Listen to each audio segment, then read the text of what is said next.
30 médailles, c'est l'objectif que s'est fixé l'équipe américaine d'athlétisme pour ces Jeux de Londres. Il y a 4 ans, à Pékin, elle en avait récolté 23, dont 7 en or.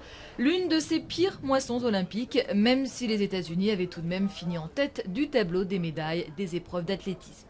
Vous verrez que l'on s'est amélioré dans chaque discipline côté américain, parce qu'on en avait vraiment besoin.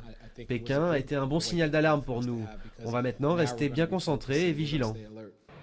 La déception à Pékin était surtout venue de l'absence de médailles dans les épreuves de sprint court et notamment dans le prestigieux 100 mètres masculin.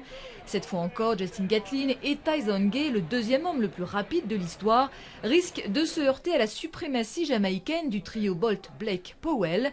Mais Gay, de retour après une année de galère physique, croit en ses chances. Je me concentre uniquement sur ces jeux. Je me sens vraiment concentré mentalement et physiquement pour repartir d'ici avec une médaille. Chez les dames, Sanya Richards-Cross espère bien décrocher enfin à Londres la médaille olympique qui manque à son palmarès. Après 2 saisons décevantes, elle assure avoir retrouvé le niveau qui lui avait permis de devenir championne du monde du 400 mètres en 2009. Autre grande dame de l'athlétisme sur laquelle les États-Unis misent gros, Allyson Felix, la triple championne du monde du 200 mètres, court toujours, elle aussi, après un titre olympique sur sa distance fétiche. Bien sûr, il y a de la pression. J'ai déjà gagné 2 médailles d'argent, et donc imaginez que pour mes 3e Jeux olympiques, les gens n'attendent pas que je termine le boulot, ce serait stupide.